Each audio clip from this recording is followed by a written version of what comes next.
Yaşadım yattım sıkma, yaşadım undurma diyen pehmli söz var.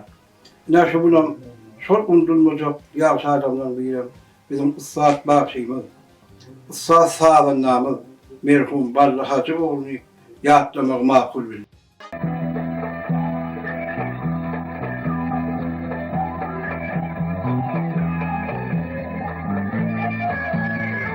Ballı Hacı ilkinci aydında gitara, deprek koşup kaptanla 3-4 tane oğlanlar olup sağ çalıp aydım başladılar. Emma sen neydi Üstad Halife oğlumdu da sana Üstad sağdan da hükmani gerek var. Şonun için şu devirde Üstad sağdan oğlanlar sağdanlar etti. Mesela Teyaç Murat Mered'im, Azad Mered'im, Çirkiş Babayım, yani Avni Kurban, Tehet Halif yani Üstad sağdanlar etti.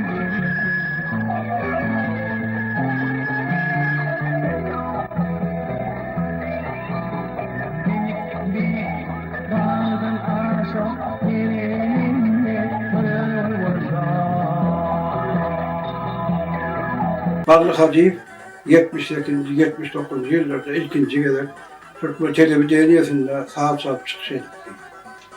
Sonra Ballı Hacı'nın saat taşından hüvüt edip şunun ya saat çalaysak deyip bizim arzu ediyor. Sonra her vakit geçmen kadar gene de Ballı Hacı Türkmen televizyonunda 5-6 saat aydım halk aydım bilen çıkış etti. Son çıkışım şovlu oldu. Son çıkışımdan sonra ben gördüğüm Ballı Hacı'nın aydımız hazır oldu.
Biz haçanla Ballı Hacı'yken senin halifanı kim deyip soranımızda benim halifam Recep Muhammed Ulugov deyip bize veriyor aydan ben yardımda. Sebebi Ballı Hacı'nın ilkinci aydınlarım. Son aydan aydınlarım ağlabı böyle Recep Muhammed Ulugov'un aydınlarından ibaretti. Ballı Hacı sağda, çağa gönüllü, kovuğunun sebebi ben Ballı Hacı bilen, toy tomaşada da bilen bolan vartlama oldu, toy savan vartlama oldu, du demek bolup katlaştı. Ballı Hacı ilkinci adımlarını, akıl aydımlarına yakın edip, Üstad halifelerimiz, Sakıcep Barfın, Oraziyeler Yasfın, Mehne Garayfın, aydımlar bilen başladı. Ondan sonra da Halife Bakşıramız ödün yalnovat fın, Kurup Yakup'un, Yurverdi Kulup'un, Hommut Cilil'in aydımlar bilen hasım örsün kıymetti. Namsal çünkü toyda aydanına bırakdım bu soruya nehil bolacak mı deyip bizden soruyor. Bizim Halife sen aydımda ne yapayım bolmasın diye soruyor. Hay bolya diye de yine kilen aydım yine de bolacak mı? Ben diyecek bolyan adım şun kuğunun pisliği. Ya ben haber ballık hacıyım. Ben ne yapayım de bolya deyip onu yalak düşünce adım der. Öyle bir şeyle talapkar halinde, şeyle eli güç halinde. Ben yardımı çıyanlar, ben şu 1989 yılda Kazakistan devletine gidenimde, şöyle aydım satılyan dükkanı var aylanımda, Ballık Hacı'nın 24 yalvasına kabat gelip, şu yalgıyını ben alıp geldim, şu yalgı herden bende saklanıyor. Ben öyle beğenen vardım, şu komşu devletlerimizde de, bizim öyle iyileştiğimden aydımların hormat koyup binlen yani ben beğenip kayıttım. Ballık Hacı yaşamasa, saatlığa yetişen halife diyor. Sebebi o da burada saat bolaymak anhadım değerli sebebi. O da burada anı verdi attanıp, övül verdi çekayip. Recep Muhammed Uluguf, Nuriyardı Tokkayip, Atabay Çağrılıyor. Murat Durdu Sapar Murat Bağbay Fiyali. Ustad Bakşı'nın denine balaymak anhat değerli. Yönü Ballık Hacı'nın ahlası, hevesi şu derecede eltti. Ballık Hacı, elmedama toy tomaşada halka hizmet edip halkın alkışını alan oğlanı.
Hemen yeni de bir yaatlamalar, Ballık Hacı filan, evin yaş olup işleyen, Ballık Hacı filan, el müdama toy tomaşada halka hizmet eden, Ballık Hacı filan yağlarını, video şekerlerini halkımıza getiren, Anı Muhammed Karacayev'i yaatlıları.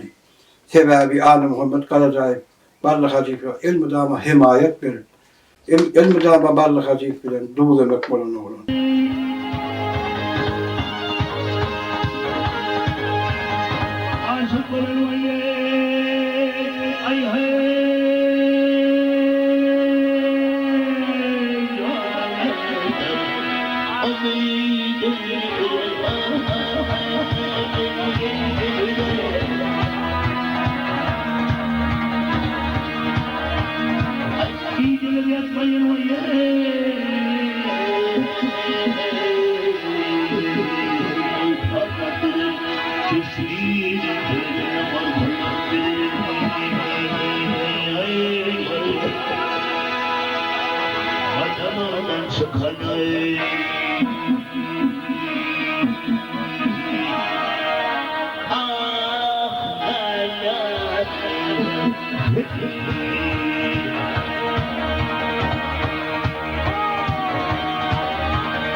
Hey